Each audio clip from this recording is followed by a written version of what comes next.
America के राष्ट्रपति Trump ने कहा है कि अब वो ईरान पर ऐसे हमले करेंगे कि ईरान स्टोन एज यानी पाषाण युग में पहुंच जाएगा। और इसके जवाब में ईरान के सेना प्रमुख ने कहा कि अगर जमीनी युद्ध शुरू हुआ तो अमेरिका का एक भी सैनिक जिंदा वापस नहीं जाएगा।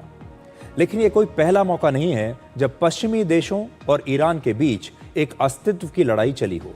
ये लड़ाई पिछले 2500 वर्षों से चल रही है, इसलिए आज हम आपको इतिहास में लेकर जाएंगे। दिलचस्प बात यह है कि पश्चिमी देश कभी भी ईरान पर पूरी तरह से कब्जा नहीं कर पाए। कोशिश उन्होंने हर बार की, लेकिन कभी नहीं कर पाए ईरान पर कब्जा। आज से 2500 वर्ष पहले दुनिया का सबसे बड़ा साम्राज्य था एकेमेनिड। एकेमेनिड का जो साम्राज्य था और इसका इलाका अफगानिस्तान से लेकर सीरिया और तुर्की तक फैला हुआ था, जबकि यूरोप में ग्रीस सबसे शक्तिशाली साम्राज्य हुआ करता था। ईसा पूर्व 500 से लेकर 450 तक यानी लगभग 50 साल तक इन दोनों साम्राज्यों के बीच जमकर युद्ध हुआ। यह आप देखिए, यह हुआ करता था एकेमेनिड एम्पायर, जो आपके स्क्रीन पर है। यह उसका नक्शा है, एकेमेनिड एम्पायर। और आप में से बहुत सारे लोगों ने हॉलीवुड की एक बड़ी मशहूर फिल्म देखी होगी जिसका नाम है 300। ये उस फिल्म का पोस्टर है, शायद आपने देखी भी हो। और इस फिल्म में इन्हीं दोनों साम्राज्यों के संघर्ष और युद्ध को दिखाया गया है। तब ईरान के बादशाह का नाम था ज़र्क्सीज, और इस फिल्म में ग्रीस के सैनिकों को हीरो और एक बहादुर की तरह दिखाया गया, लेकिन ईरान के शाह को किसी क्रूर राजा और खलनायक की तरह पेश किया गया।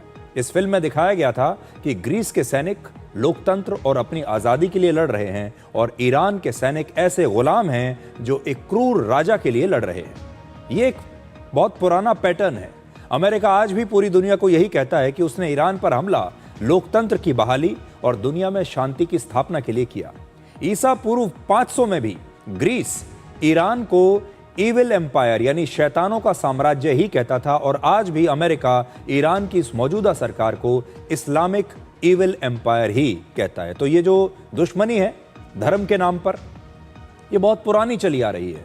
उस समय ईरान के इसी शाह ने ग्रीस पर हमला करके उसके एथेंस शहर को जला दिया था। हालांकि बाद में उन्हें काफी पश्चाताप हुआ और ईरान के इस शाह ने एथेंस का पुनर्निर्माण भी बाद में करवाया। एथेंस को जलाने के लगभग 150 वर्ष के बाद ग्रीस के एक और महान राजा अलेक्जेंडर द ग्रेट ने पर्शिया यानी आज के ईरान पर हमला किया। तब अलेक्जेंडर ने पर्शिया के परसेपोलिस शहर को जलाकर पूरी तरह से नष्ट कर दिया था। दिलचस्प बात यह है कि अलेक्जेंडर ने इजिप्ट से लेकर सेंट्रल एशिया और भारत तक दुनिया के किसी भी शहर को कभी जलाया नहीं। युद्ध सब जगह किया, लेकिन किसी भी शहर को जलाया नहीं। और यह अकेला ऐसा शहर था जिसे नष्ट किया गया और जला दिया गया। और ऐसा करके उसने एथेंस शहर का बदला लिया था। और उस समय परसेपोलिस पूरी दुनिया के सबसे सुंदर और समृद्ध शहरों में से एक हुआ करता था। परसेपोलिस को फारसी भाषा में पेरीडेजा कहते हैं। हिंदी में इसका मतलब होगा स्वर्ग जैसी जगह। अंग्रेजी भाषा में पैराडाइज शब्द भी इसी शब्द से आया है। पैराडाइज शब्द अगर आपने सुना हो, उसका मतलब होता है स्वर्ग, वो भी इसी शब्द से लिया गया है और उसका मतलब होता है स्वर्ग। परसेपोलिस के खंडर को देखकर आज भी आप प्राचीन समय में इस शहर की भव्यता का अंदाजा लगा सकते हैं।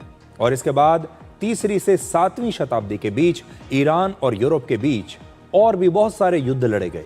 इस घटना के लगभग 550 वर्षों के बाद ईरान में एक और साम्राज्य की शुरुआत हुई और इस साम्राज्य का नाम था सासानी। और उस समय यूरोप में रोमन साम्राज्य था। और इन दोनों साम्राज्यों के बीच भी कई सौ वर्षों तक युद्ध होते रहे, संघर्ष चलता रहा। वर्ष 260 में ईरान के एक और शाह शापूर ने रोम को हराकर उसके बादशाह वेलेरियन को युद्ध में पराजित करके उसे अपना बंदी बना लिया था। यूरोप पर अपने 2000 वर्ष के शासनकाल में सिर्फ एक बार ऐसा हुआ जब रोमन साम्राज्य के किसी राजा को बंदी बनाया गया, और ये काम ईरान के शाह शापूर ने ही किया था। उस समय ईरान के बादशाह ने पश्चिमी देशों को बार बार इस हार की याद दिलाने के लिए ईरान के एक बहुत बड़े पहाड़ पर एक बड़ी सी कलाकृति बनवाई थी जिसे नक्शे रुस्तम कहते हैं। और इस तस्वीर में आप देख पाएंगे कि ईरान के बादशाह घोड़े पर सवार हैं, जबकि रोम का पराजित राजा अपने घुटनों पर है। तो यह है नक्शे रुस्तम, और यह बताता है कि पुराने जमाने में जो पर्शियन एम्पायर था और रोमन एम्पायर जो था, उनकी क्या हैसियत हुआ करती थी। अमेरिका और ईरान के बीच चल रहे इस युद्ध के शुरू होने से ठीक पहले नवंबर 2025 में, पिछले साल नवंबर में, ईरान के इसी बादशाह की एक प्रतिमा तेहरान में लगाई गई थी।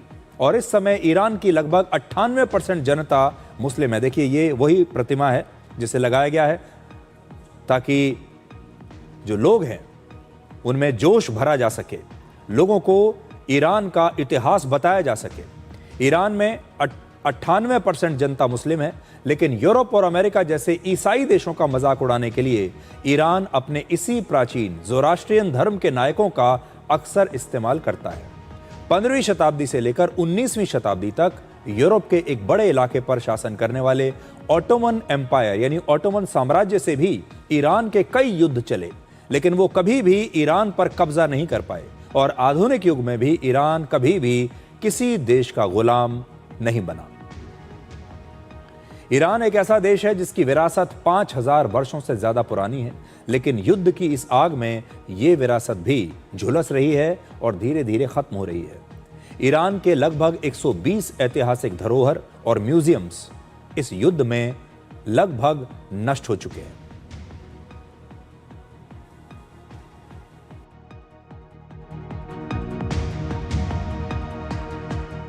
गुलिस्तान पैलेस की ये तस्वीरें देखिए। इसका निर्माण 16वीं सदी में हुआ था और यह महल ईरान के कजार राजवंश की शाही शान का प्रतीक था। इसकी गिनती ईरान की ऐतिहासिक धरोहरों में होती है और यह यूनेस्को के वर्ल्ड हेरिटेज की सूची में भी है। लेकिन अमेरिका और इजराइल के हमलों से इस महल का एक हिस्सा अब टूट चुका है। जो शीशे इस महल की एक जमाने में शान हुआ करते थे, वो आज टूटकर फर्श पर बिखर चुके हैं। आप इस महल का हमले से पहले और हमले के बाद का ये वीडियो देखिए। इन तस्वीरों को देखकर आप समझ जाएंगे कैसे इस युद्ध से ईरान के भव्य इतिहास को अब धीरे धीरे मिटाया जा रहा है। अब आप ये पूरा एक दूसरा वीडियो देखिए जो आपकी स्क्रीन पर अभी आएगा। ये है इस्फहान शहर का चहल सोतून पैलेस। फारसी और यूरोपियन शैली में बना यह महल दुनिया के मशहूर ऐतिहासिक स्थलों में से एक है और इस महल को 17वीं सदी में बनाया गया था और उस दौरान इस महल में सफाविद राजवंश का दरबार लगता था। लेकिन आज यहां धमाके की आवाज गूंज रही है और इस्फहान शहर में ही ईरान का पूरा मिलिट्री और न्यूक्लियर कॉम्प्लेक्स है। इसलिए अमेरिका और इजराइल यहां लगातार बड़े हमले भी कर रहे हैं। इस महल पर अब तक सीधे तो कोई हमला नहीं हुआ, लेकिन इसके आसपास बड़े बड़े हमले हो रहे हैं और धमाकों की वजह से इस महल को बहुत नुकसान पहुंचा है और अब यह महल किसी भी समय गिर सकता है। अब देखिए एक और महल, यह ईरान का रॉयल पैलेस है।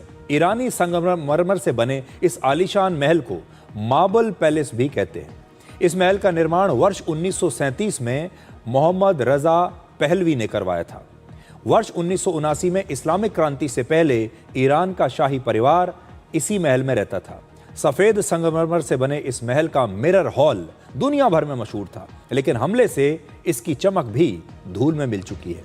हमले की वजह से तेहरान के मशहूर सादाबाद पैलेस की इमारत भी अब जर्जर हो चुकी है। यह सिर्फ एक ऐतिहासिक इमारत नहीं, बल्कि ईरान के बड़े म्यूजियम्स में से एक है।